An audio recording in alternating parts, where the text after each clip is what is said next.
तोड़ेंगे जैसे ढाका तोड़ दिया लाहौर। आज्ञा हो तो मैं भी छेड़ू वीणा की झंकार में, आज्ञा हो तो मैं भी छेड़ू वीणा की झंकार में, और समय से कह दो झूमे गाए मेघ बल्हार में।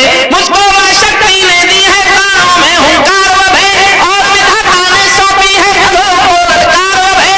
मैं तो वीणा पानी से केवल ज्ञान मांगता हूँ, जनगण मन की पीड़ा गाने का वरदान मांगता हूँ, जनगण मन की पीड़ा गाने का।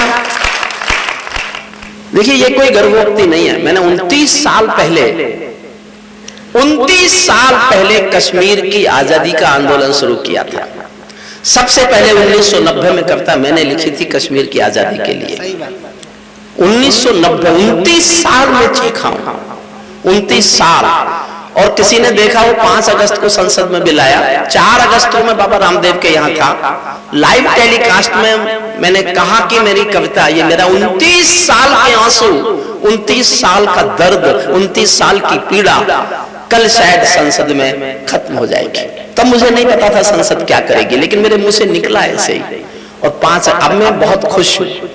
29 साल मैंने रोया है कश्मीर, आज मैं उस दर्द को खुशी में गाता हूं, उसी दर्द को सुनाना चाहता हूं।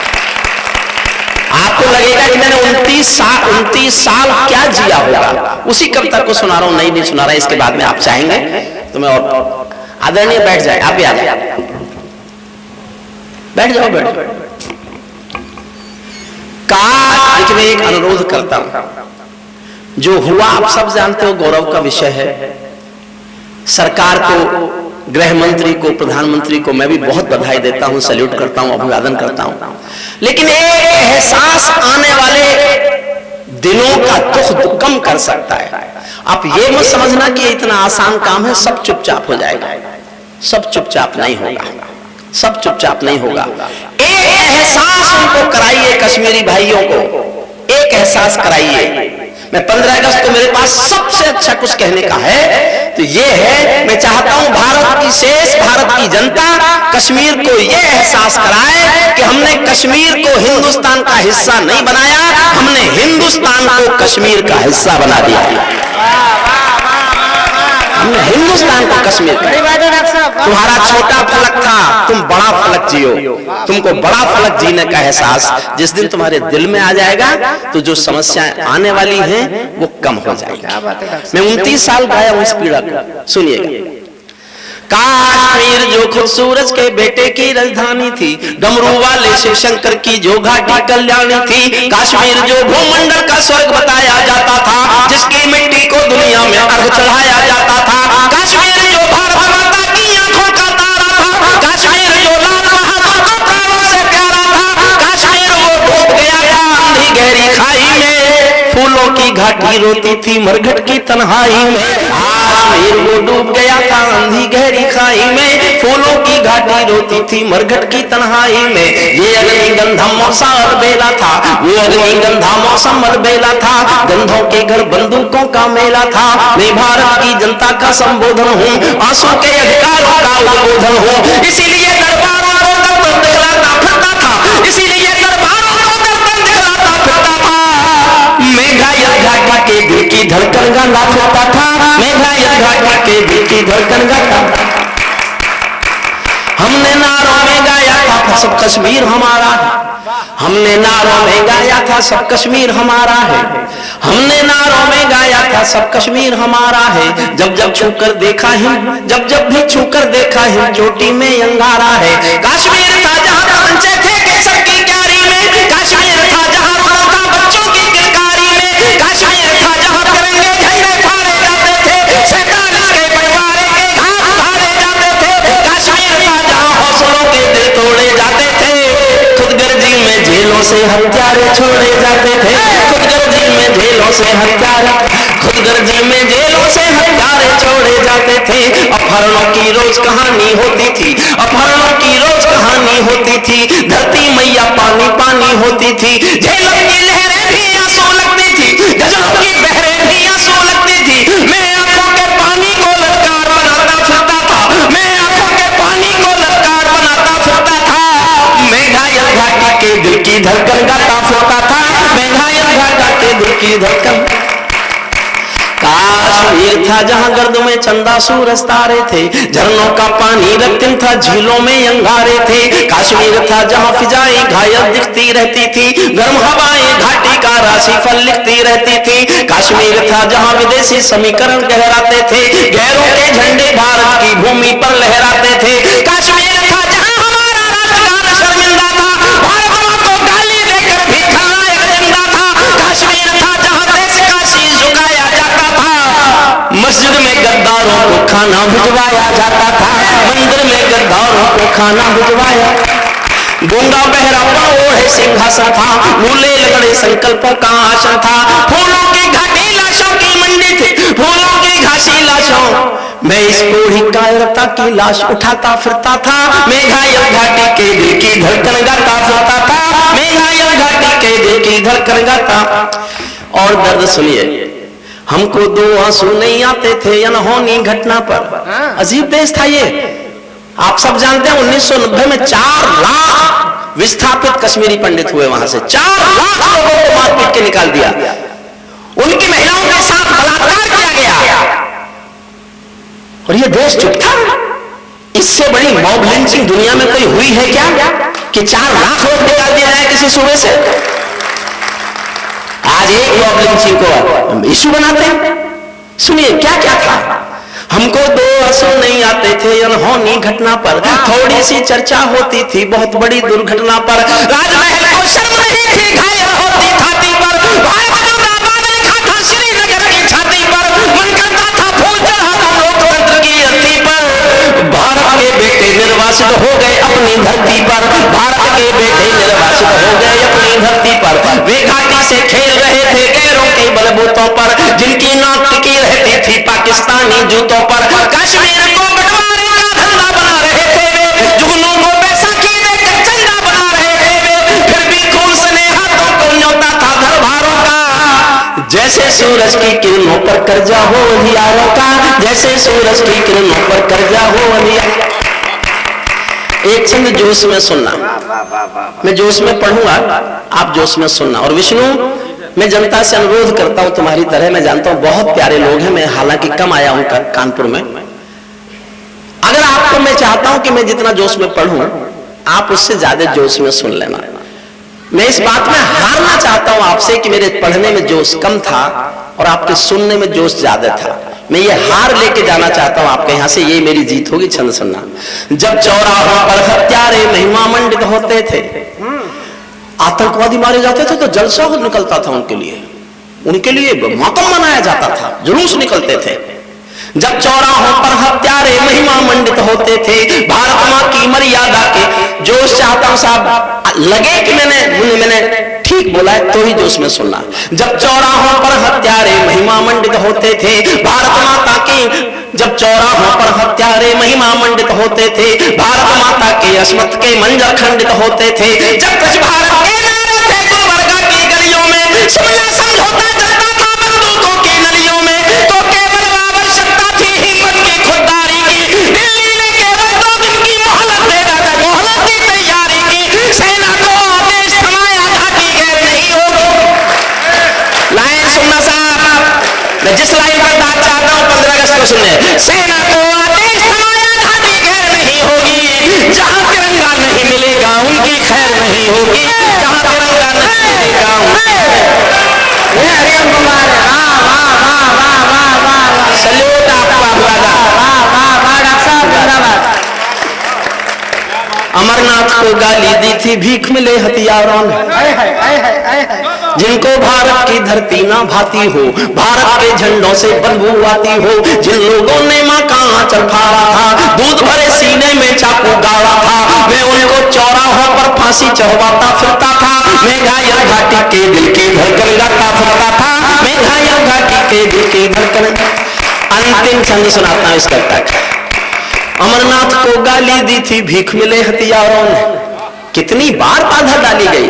अमरनाथ को गाली दी थी भीख मिले हथियारों ने, चांद सितारे टांक लिए थे खून लिपि दीवारों ने, इसीलिए नाकाम रही थी कोशिश सभी उजालों की, क्योंकि ये सब कठपुतली थे रावलपिंडी वालों की, क्योंकि ये सब कठपुतली थे रावलपिंडी वालों की। अंतिम में चुनौती दे दो सीमा पार पड़ोसी को, अब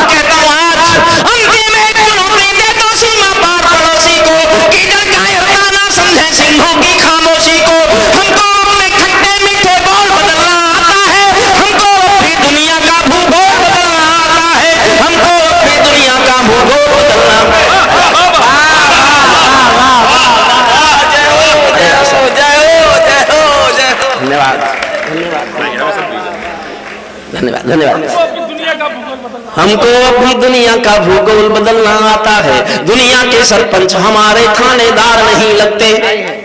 जाए किसके पास उसको जाना है, भारत को। अरे देखिए साहब, बहुत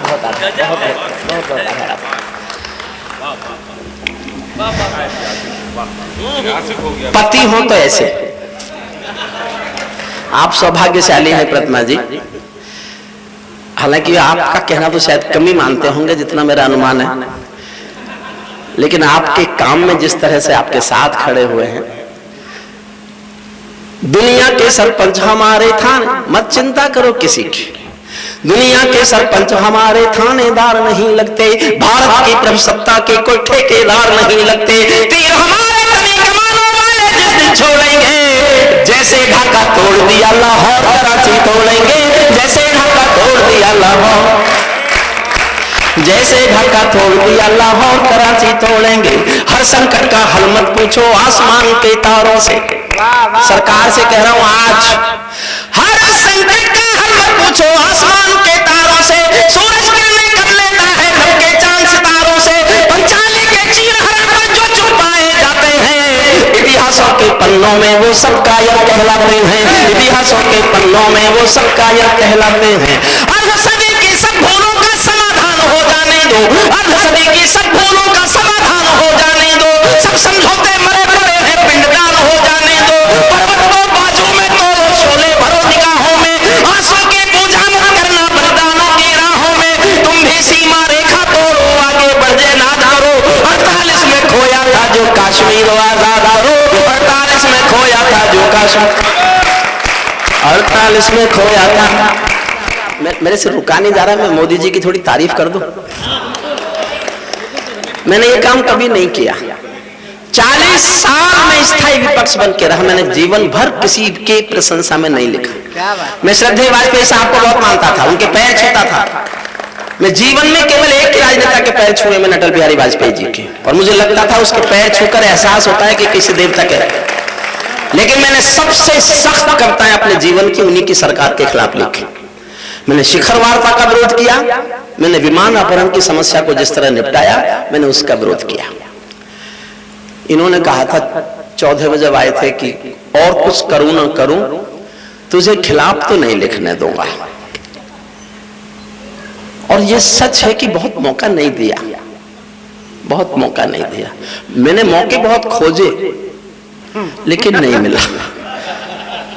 मैं आपको एक कविता सुनाता हूं जिसमें तारीफ नहीं है, सचमुच तारीफ नहीं है, लेकिन विरोध भी नहीं है।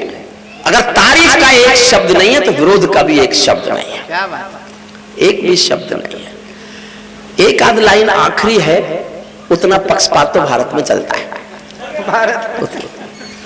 और अब तो मुझे लगता है मैंने पहले ली थी, लेकिन अब मुझे लगता है मैंने गलत नहीं लिखा था। मैं ताजों के लिए समर्पण वंदन गीत नहीं गाता, दरबारों के लिए कभी अभिनंदन गीत नहीं गाता, कौन भले हो जाऊं लेकिन मौन नहीं हो सकता मैं। देखिए, मैं ताली बजवाने के लिए ऐसे रास्ते मेरे पास बहुत हैं कि आप खड़े होकर बजाएं, लेकिन इस उम्र में वो अच्छा नहीं लगता।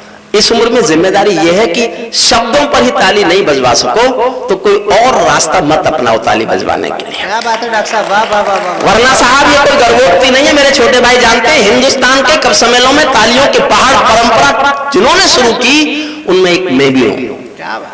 कितने ऊंचे पहाड़ तालियों के हो सकते हैं, बनाने वालों में मेरा भी नाम लिखा जाएगा, लेकिन इस उम्र के साथ मैं चाहता हूं अब केवल कविता से भी ताली बज सके तो ठीक, वरना ताली का मोह छोड़ देना चाहिए। मैं मन मांगता हूं आपको एक लाइन में आपको लगे हरिओम कुमार दिखता है तो बहुत मन से ताली बजाना, फिर पढ़ता हूं सुनना। मैं ताजों के लिए समर्पण वंदन गीत नहीं गाता, मैं ताजों के लिए समर्पण वंदन गीत नहीं गाता, दरबारों के लिए कभी अभिनंदन गीत नहीं गाता, गाँव भले हो जाऊं लेकिन मौन नहीं हो सकता मैं, पुत्र मोह में शस्त्र त्याग कर द्रोण नहीं हो सकता मैं। सल्यूट आपका, अभिवादन, बहुत बहुत अभिवादन आपका। पुत्र मोह में शस्त्र त्याग कर द्रोण नहीं हो सकता मैं, कितने ही पहरे बैठा दो मेरी तुध निगाहों पर, मैं दिल्ली से बात करूंगा भीड़ भरे चौराहों पर, मैं गाथा वाचन करता हूँ सिंहासन परिवर्तन की, अच्छे दिन आने वाले हैं नारों के आकर्षण की, कभी किसी भी प्रलोभन में मेरी कलम नहीं दिखती और किसी भी डर के आगे दिन को रात नहीं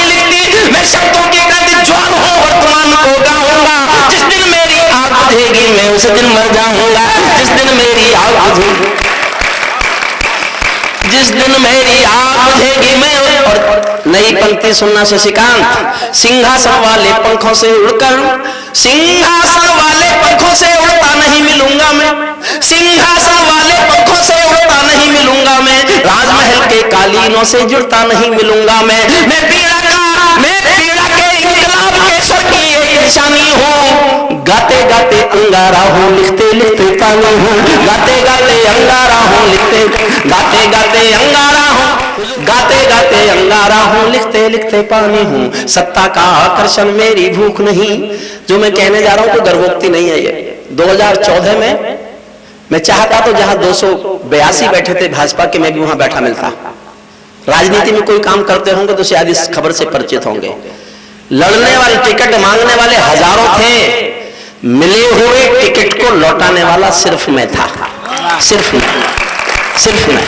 और मेरी जिंदगी गाता हूं, मुझे दुआएं देना, आशीष देना, इसके सिवा मुझे कुछ चाहिए ही नहीं। सत्ता का आकर्षण मेरी भूख नहीं, शाल दुशाला चंदन मेरी भूख नहीं, सरकारी अभिनंदन नहीं चुने मैंने, राजनीति के बंधन नहीं चुने मैंने, पद्म पुरस्कारों की चाह नहीं करता, दरबारों की मैं परवाह नहीं करता, कलम सिपाही बनकर जिंदा रहता हूँ, कलम सिपाही बनकर जिंदा रहता हूँ, भूखे बच्चों से शर्मिंदा रहता हूँ, भूखे बच्चों से शर्मिंदा रहता हूँ, भूखे बच्चों से शर्मिंदा रहता हूँ, पगडंडी से लाल किले तक जाता हूँ, झुग्गी झोपड़ियों के आंसू गाता हूँ। और किसी भी वीर रस के कवि का, चाहे शशिकांत हो, चाहे गौरव चौहान हो, चाहे हरिओम कुमार हो, चाहे कोई और हो, एक ही ध्येय होना चाहिए। मैं आपके सामने सौंपता हूँ आशीष देना। पगडंडी से लाल किले तक जाता हूँ, झुग्गी झोपड़ियों के आंसू गाता हूँ, लेकिन दरबारों में कभी का शीश नहीं झुकने दूंगा, लेकिन दरबारों में कभी का शीश नहीं झुकने दूंगा, कविता का सिंहासन से संग्राम नहीं रुकने दूंगा, कविता का सिंहासन से संग्राम नहीं रुकने दूंगा, कविता का भारत माँ के घर में नया बसंत दिखाई देता है। और अगली पंक्ति समझना, और श्रीनगर तक जाती है पंक्ति, श्रीनगर तक। भारत माँ के घर में नया बसंत दिखाई देता है, वंशवाद की परंपरा का अंत दिखाई देता है, वंशवाद की परंपरा वहां ज्यादा थी, यहां से भी, इधर से भी ज्यादा थी उधर। इस देश में अजीब नारे, मोदी हो तो मुमकिन है और वो है तो मुश्किल है। इस नारे को आगे बढ़ाया किसी ने, क्यों? वो ही मुश्किल है। वंशवाद की परंपरा का अंत दिखाई देता है, भारत माँ के घर में नया। और मैं किस दिन से फैन हुआ मोदी जी का, एक ही बात पर फैन हो गया।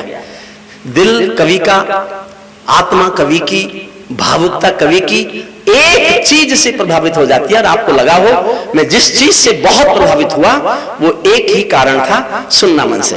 भारत माँ के घर में नया बसंत दिखाई देता है, वंशवाद की परंपरा का अंत दिखाई देता है, तुमने उस दिन परंपरा का सूरज एक उगाया था, तुमने उस दिन परंपरा का सूरज एक उगाया था, जिस दिन तुमने संसद की चौखट पर शीश झुकाया था, जिस दिन तुमने संसद की चौखट पर सल्यूट। आपको प्रणाम करता हूं, बहुत बधाई दी है मैंने परिवर्तन के नायक को। मैं 20 साल उनके साथ उठा बैठा हूं, 20 साल, जब वो मुख्यमंत्री नहीं थे तब से मेरे श्रोता है मोदी जी। और ये कोई गर्भोक्ति नहीं है, लेकिन एक बात जो मैं कह सकता हूं आज, सुनना ध्यान से। अगर उस आदमी को देखते देखते जिसके साथ आप उठते बैठते थे, जिसके साथ आप आराम से मित्र की तरह चाय पी लेते थे, वो देखते देखते देश का सबसे बड़ा आदमी हो जाए, तो फिर उससे आपका क्या रिश्ता है, ये तय करने का हक उस बड़े आदमी पर मत छोड़ना। ये तय तुम करना कि तुम्हारा उससे क्या रिश्ता है। मैंने ज्ञान बांटा है क्योंकि मैं थोड़ा पढ़ा लिखा कवि हूं, इनकी तरह तो हुई नहीं। हंस रहे इस बात के ऊपर। अरे आप आश्चर्य, हमारे बैठे लॉ के आदमी हैं मुकेश श्रीवास्तव जी, मैंने 30 साल पहले LLD की थी, LLD 30 साल। शशिकांत ने फोन करके पूछा भाई साहब क्या किया, मैंने कहा LLD, तो मुझसे बोला B.Ed नहीं कर सकते थे। मुझे उस दिन पता चला कि इस बिहार से टॉप इसने भी किया है। तो मैं जो कह रहा हूं बहुत समझदारी की बात कर रहा हूं, सुनना। और मुझे आशीष देना साहब, आपने विष्णु को आपका लोकल कवि मान लिया, गौरव चौहान कानपुर वालों, यहाँ शादी हो गई तेरी, ये गलती अगर कानपुर वालों ने कर ली तो इसका कितना कर्जा लेगा। पता मेरा एक दोस्त है दिनेश रघुवंशी, उसकी शादी मेरठ में हुई। जब भी मेरठ में आता, मेरी मेरठ में शादी हुई है, मेरी मेरठ में शादी हुई है, रोज हमें चढ़ाता था, रोज चढ़ाता था। मैंने एक दिन कहा, देख भाई, हम तो मेरठ वाले उदार लोग हैं, हमने तो रावण को भी बेटी दे दी थी।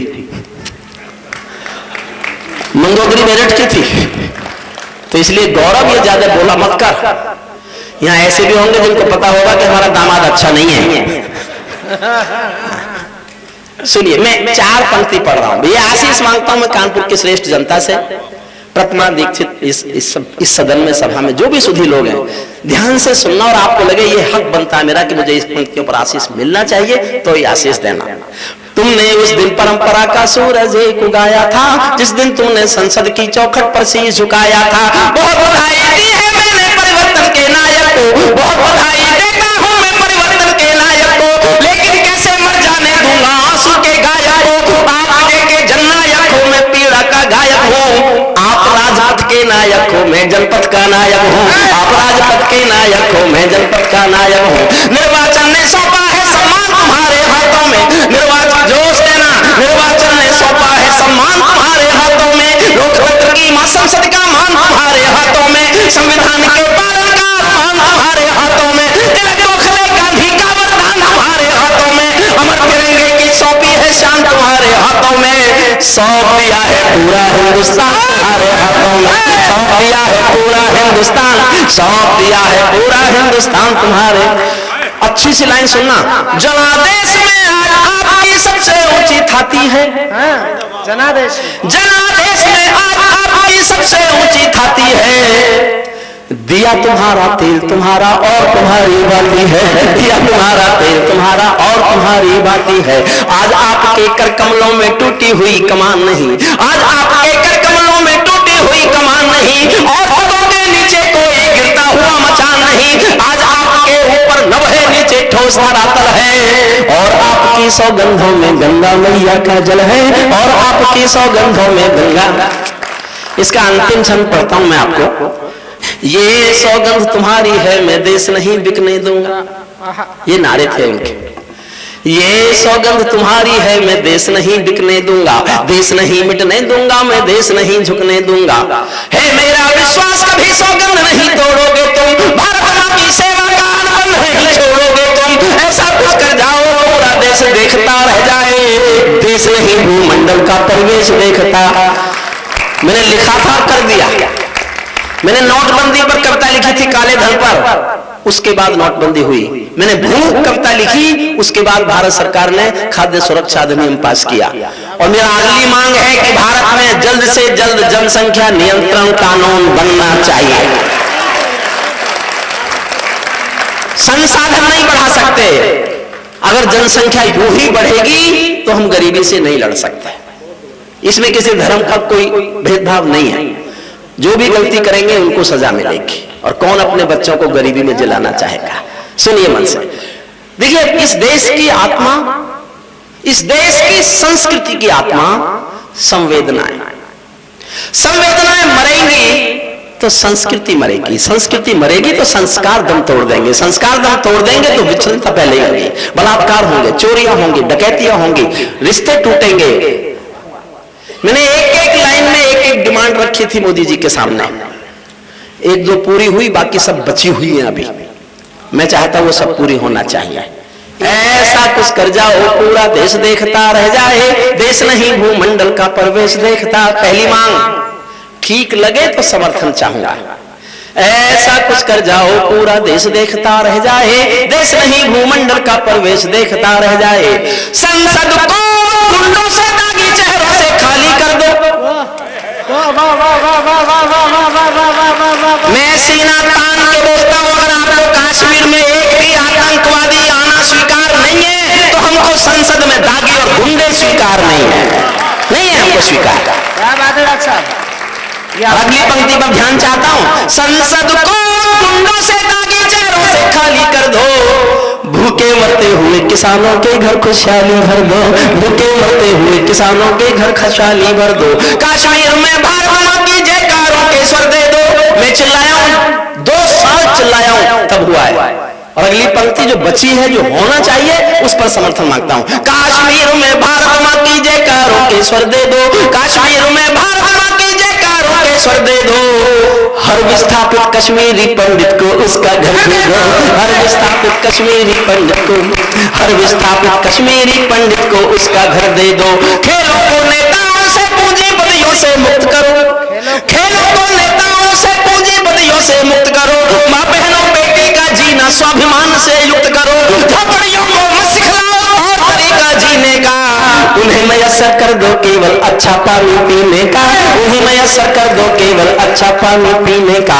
नंगे बदल लिए फिरते हैं ख्वाहिश एक लंगोटी की, नंगे बदल लिए फिरते हैं ख्वाहिश एक लंगोटी की। खाली पेट लिए बैठे हैं उम्मीदें दो रोटी की, कहीं भूख से कोई बच्चा मर ना जाए याद रहे। 10 करोड़ भूखी पीढ़ी की याद तुम्हें फरियाद रहे। तुम चाहो तो भारत के घर घर को देवाले दे दो, तुम चाहो तो भारत के घर घर को देवाले दे दो, लेकिन सबसे पहले झोपड़ियों को शौचालय दे दो, लेकिन सबसे पहले झोपड़ ये दिए, ये कुछ मांगे पूरी हुई कुछ नहीं हुई। ऐसा कुछ कर जाओ पूरा देश देखता रह जाए, देश नहीं भूमंडल का परिवेश देखता। साहब 5 अगस्त को मोदी कैसे लगे ये मैं बताता हूं। स्वागत भाई साहब। ये मेरे जीवन का परिवर्तन है। शशिकांत यादव, मैं मजबूर हूं, सचमुच मैंने चैनल पर बोला कि मैं सैल्यूट करता हूं मोदी जी को और गृह मंत्री जी को। अभी भी नहीं करूंगा तो यह अहंकार कहलाएगा। क्या बात है भाई साहब। 40 साल गुजार दिए, वाजपेयी साहब नहीं लिखवा पाए मेरे से अपनी प्रशंसा में कविता, लेकिन मुझे मोदी जी ने मजबूर किया कि मैं 2-4 लाइन तो लिखूं जो मुझे सच लगती हैं और आपको भी लगे कि ये सच है तो समर्थन करना, वरना ये समझ लेना कि मेरे भीतर भी कोई लोभ जाग गया है।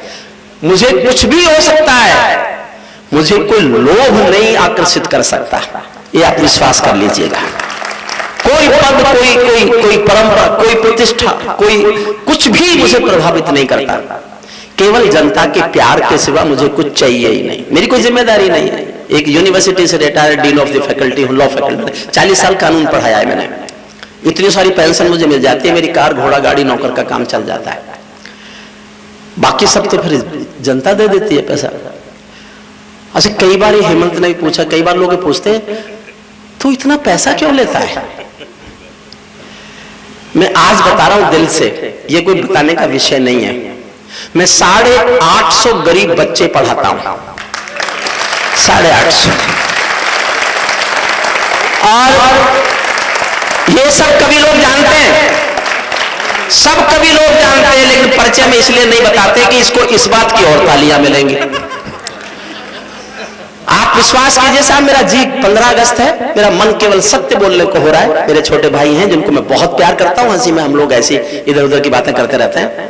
मैंने एक बड़ी नौकरी की, देश के तथाकथित महंगे कवियों में हूं, इसके बावजूद मेरे पास अपनी एक झोपड़ी भी नहीं है, एक झोपड़ी भी अपनी नहीं है मेरे पास। जो कॉलेज ने मुझे मकान दिया था, अभी भी उसी मकान को मैंने खाली नहीं किया।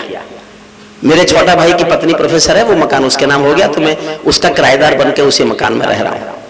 और मुझसे कई बार पूछते घर नहीं बनाएगा, मैंने कहा नहीं बनाऊंगा। मैं इन गरीब बच्चों की आंखों में अपना घर तलाशता हूं, मैं जिनके घर बनाना चाहता हूं। बड़ा काम है भाई साहब। ये सब पैसा वहां खर्च होता है, मेरे ऊपर खर्च नहीं होता। मेरी कोई खान पीन की आदतें ऐसी है नहीं जैसी शशिकांत की है, हालांकि इसकी भी ऐसी है जैसी मेरी है। आपने हमको सिखाया ही नहीं कुछ खाना। कुछ सीखना है तो विष्णु से सीखो, तुम्हें सारे गुण सिखा देगा, गीत भी सिखा देगा। वो तो और बाबा रामदेव है। बाबा के साथ काम करता हूं, मुझे उनके कुछ काम अच्छे लगते हैं इसलिए उनके साथ काम करता हूं। स्वागत भाई साहब। उनका व्यापार से मेरा कोई लेना देना नहीं है। बाकी उनके जो सांस्कृतिक कार्यक्रम है, बहुत पता नहीं है लोगों को, वो अपने विज्ञापन तो देते, दंत क्रांति का विज्ञापन देंगे। मैं बाबा से लड़ता हूं इस बात के ऊपर कि तुम जो और काम कर रहे हो उनके ऐड क्यों नहीं देते। बाबा इतने काम कर रहा है कि आप आश्चर्य में डूब जाएंगे। मैं उनकी पब्लिसिटी करने नहीं आया आपके यहाँ। पिछले 70 साल से इस देश में नारे लगे, नारे स्वदेशी स्वदेशी स्वदेशी। मैं जानना चाहता हूं अगर इस देश में स्वदेशी से प्यार था तो विदेशी साबुन लक्स बिकने आया क्यों? एक आदमी ने विकल्प दे दिया कि लो मैं देसी चीज दे रहा हूं, तो उसको तो बाबा व्यापार कर रहा है, बाबा तो व्यापारी हो गया है। अगर 50 बाबा रामदेव इस देश में हो जाएं तो विदेशी कंपनियां हिंदुस्तान छोड़कर भाग जाएंगी, मैं दावा कर सकता हूं इस बात का। 50 संस्थान चाहिए पतंजलि जैसे, ताकि देश ठीक से स्वदेशी हो सके। सुनिएगा, मोदी के बारे में कुछ पंक्तियां सुन लीजिएगा, अच्छी लगे तो बहुत प्यार से सुनना उनको। ऐसा लगे कि ऐसा कुछ कर जाओ पूरा देश देखता रह जाए, देश नहीं भूमंडल का परवेश देखता रह जाए। ऐसा लगे कि सबका साथ तुम्हारे दिल की इच्छा है। ये विश्वास दिला दो देश को कि सबका साथ, सबका विकास, सबका विश्वास ही तुम चाहते हो, तो फिर 19 तो क्या 24 भी तुम्हारा और 29 भी तुम्हारा और 34 भी तुम्हारा और अगला भी और अगला भी। कोई करे तो ये देश की जनता उसको प्यार करती है जो देश की जनता से प्यार करता है। जो खुद से प्यार करता है देश की जनता उसको प्यार नहीं करती, उसको प्यार नहीं करती। ऐसा लगे कि सबका साथ तुम्हारे दिल की इच्छा है। दुनिया का जननायक होना सबसे बड़ी परीक्षा है, दुनिया का जननायक होना सबसे बड़ी परीक्षा है। ऐसा लगे कि गुजराती बेटा गांधी का सपना है, ऐसा लगे कि गुजराती बेटा एक एक लाइन सुनना और आपको लगे कि ये सब होना चाहिए तो ही आशीष देना। ऐसा लगे कि गुजराती बेटा गांधी का सपना है, ऐसा लगे कि भारत का सरपंच हमारा अपना है, ऐसा लगा कि सब अपनी आबादी का दमखम हो, ऐसा लगे कि भारत की सब तहजीबों का संगम हो, ऐसा लगा कि देशद्रोहियों को तूने ललकार दिया, ऐसा लगा कि देशद्रोहियों को तूने ललकार दिया, ऐसा लगे कि भारत मां का हर दुश्मन धिक्कार दिया, ऐसा लगा कि काले धन का पूरा खेल हिल गया है, ऐसा लगा कि दिल्ली को सरदार पटेल मिल गया है, ऐसा लगा कि दिल्ली को सरदार पटेल। वाह वाह वाह वाह वाह वाह वाह।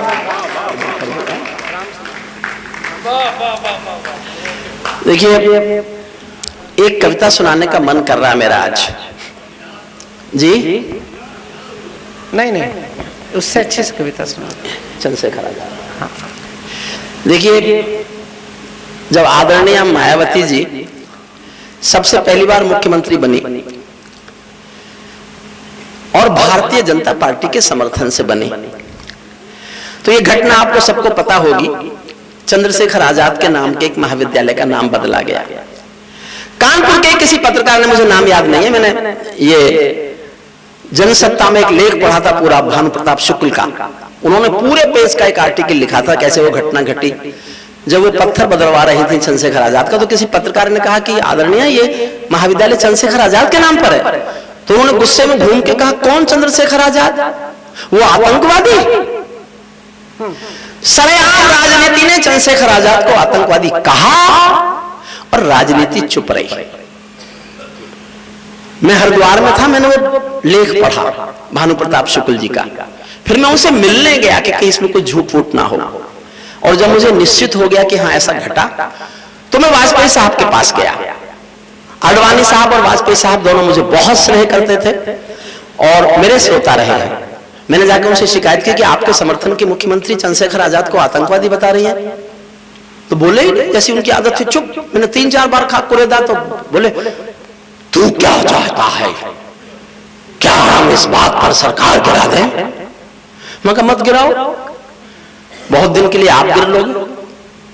तब के बाद अब आए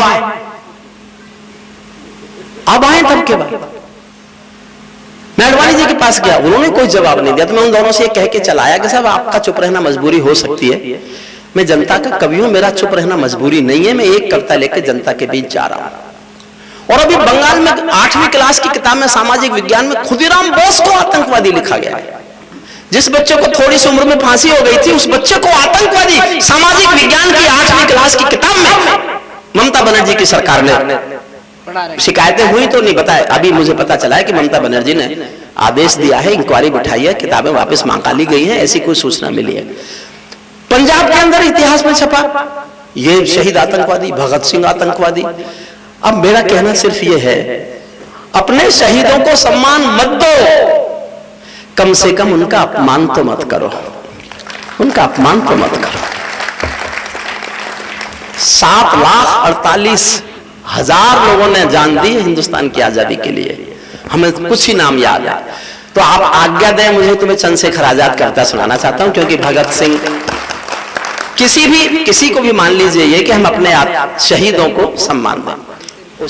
मन तो मेरा भी करता है झूमू नाचूं गाँव में, मन तो मेरा भी करता है झूमू नाचूं गाँव में, आजादी की सौगातों पर सौ सौ गीत सुनाऊं मैं, लेकिन शबनम वाला वातावरण कहाँ से लाऊं मैं मेघमल्हारों वाला अंतःकरण कहाँ से लाऊं मैं दामन में दर्द तुम्हारे अपने लेकर बैठा हूँ, आजादी के टूटे फूटे सपने लेकर बैठा हूँ, जिन्होंने भारत माता को गहरे दे रखे हैं उन लोगों को जेल सुरक्षा के पहरे दे रखे हैं। तालियां उठाइए साहब, ऐसा नहीं, नींद नहीं आनी चाहिए। आप मुझे नींद मत आने दो, मैं आपको नींद नहीं आने दूंगा। जिन्होंने भारत माता को गहरे दे रखे हैं उन लोगों को जेल सुरक्षा के पहरे दे रखे हैं, जो भारत को बर्बादी की हद तक लाने वाले हैं वे ही स्वर्ण जयंती का पैगाम सुनाने वाले हैं, वे ही स्वर्ण जयंती का पैगाम सुनाने वाले हैं। आजादी लाने वालों का तिरस्कार तड़पाता है, दिल में टीस उठे और पिन सा चुभे तो तालियां उठाना, आकाश भर तालियां उठाना। जो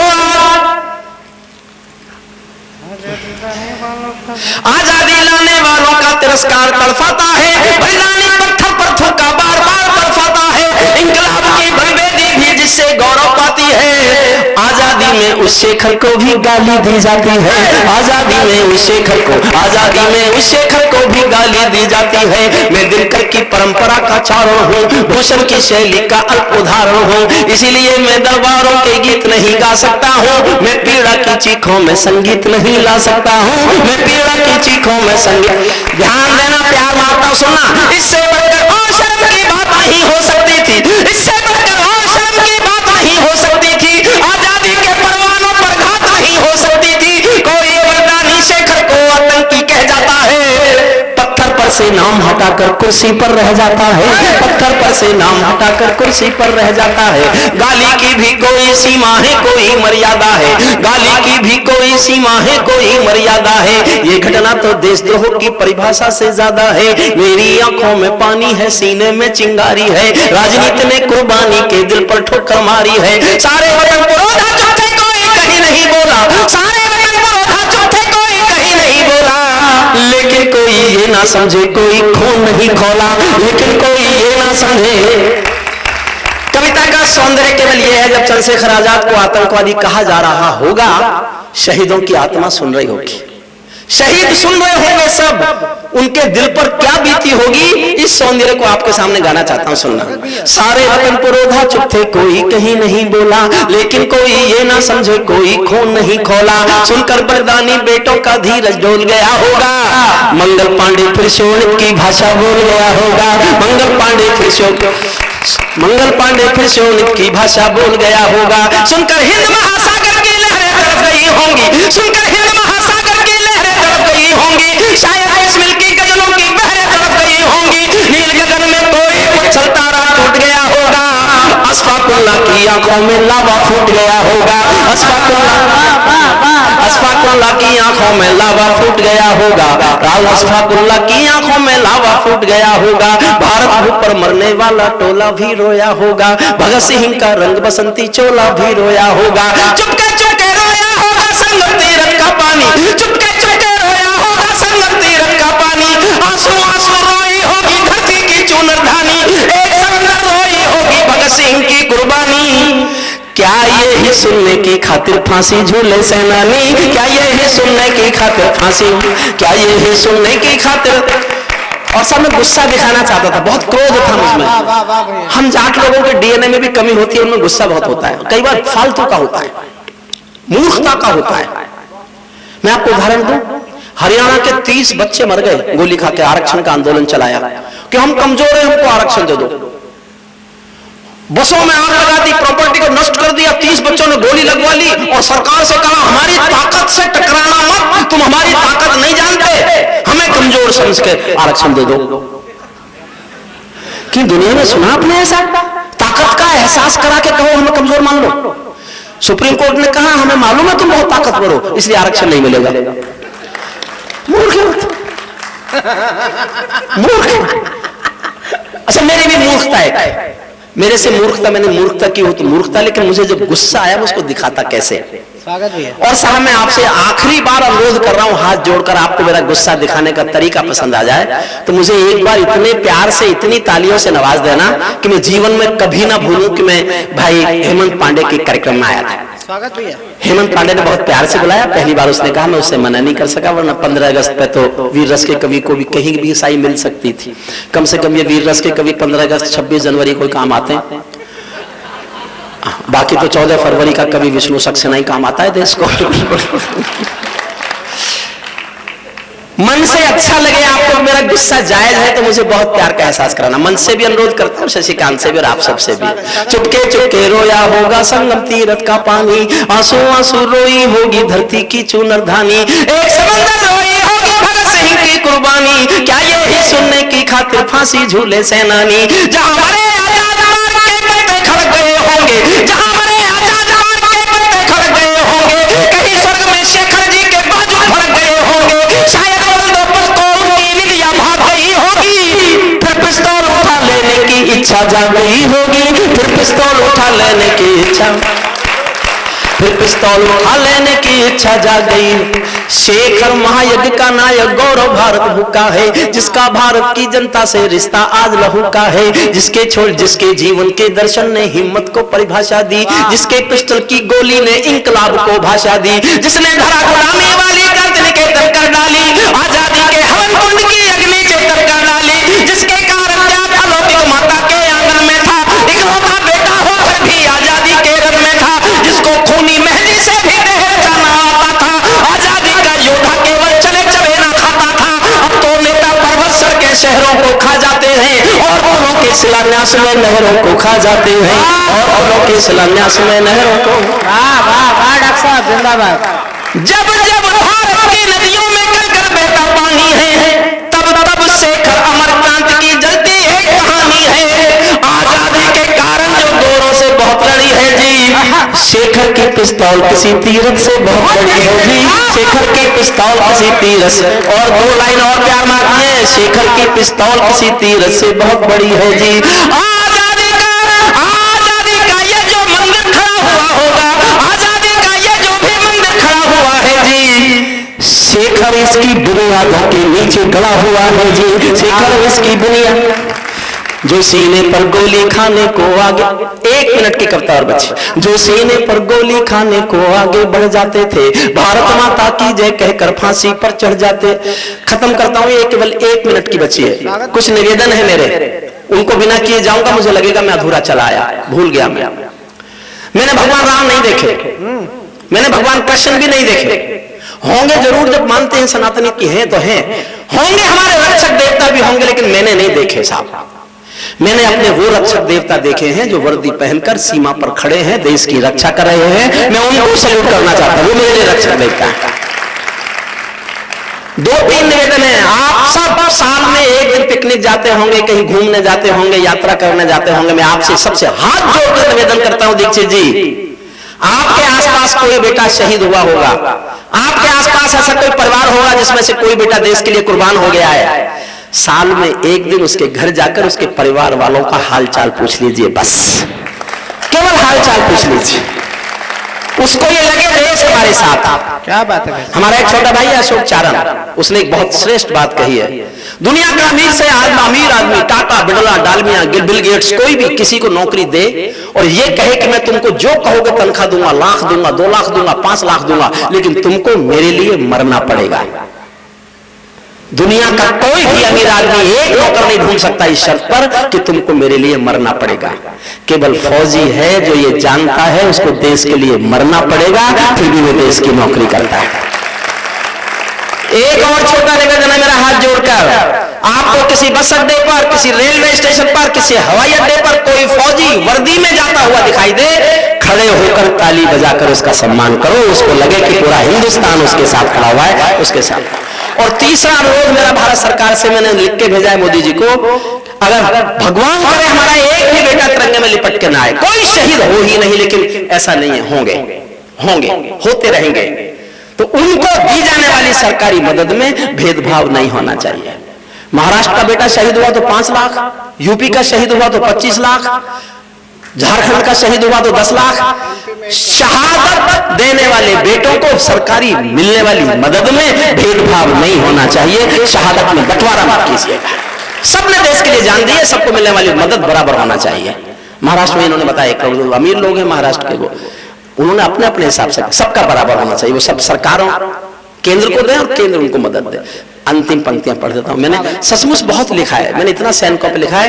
क्या ये देश उन्हीं का है जो सीमा पर मर जाते हैं, अपना खून बहाकर टीका सरहद पर कर जाते हैं? ऐसा युद्ध वतन की खातिर सबको लड़ना पड़ता है, संकट की घड़ियों में सबको सैनिक बनना पड़ता है। जो भी कौम वतन की खातिर मरने को तैयार नहीं, उसकी संतति को आजादी जीने का अधिकार नहीं। वाह वाह वाह वाह। समाप्त करता हूं। कविता साहब आपने बहुत अच्छा सुना, बहुत अच्छा, बहुत बहुत प्रणाम आपको। जो सीमा पर, जो सीने पर गोली खाने को आगे, आज तो याद कर लो 15 अगस्त, जो सीने पर गोली खाने को आगे बढ़ जाते थे, भारत माता की जय कहकर फांसी पर चढ़ जाते थे, जिन बेटों ने आजादी के लिए जवानी दे डाली, आजादी के हवन कुंड के लिए कहानी दे डाली। दूर गगन के तारे उनके नाम दिखाई देते हैं, दूर गगन के तारे उनके नाम दिखाई देते हैं, उनके स्मारक भी चारों धाम दिखाई देते हैं, उनके स्मारक भी चारों धाम दिखाई देते हैं। वे देवों की लोकसभा के अंग में बैठे होंगे।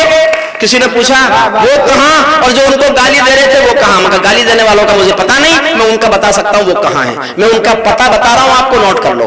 वे देवों की लोकसभा के अंग बने बैठे होंगे, वे देवों की लोकसभा के अंग बने बैठे होंगे, वे सतरंगी इंद्रधनुष के रंग बने बैठे होंगे। उन बेटों की याद भुलाने की नादानी करते हो, इंद्रधनुष के रंग चुराने की नादानी करते हो, इंद्रधनुष के रंग चुराने की नादानी करते हो, जिनके कारण ये भारत आजाद दिखाई देता है, अमर तिरंगा उन बेटों की याद दिखाई देता है। उनका नाम जुबां पर लो तो पलकों को झपका लेना, उनकी यादों के पत्थर पर 2 आंसू टपका देना, उनकी यादों के पत्थर पर 2 आंसू टपका देना। जो धरती में मस्तक बोकर चले गए, दाग गुलामी वाला धोकर चले गए, मैं उनकी पूजा की खातिर जीवन भर गा सकता हूँ, मैं पीड़ा की चीखों में संगीत नहीं ला सकता। बहुत बहुत धन्यवाद।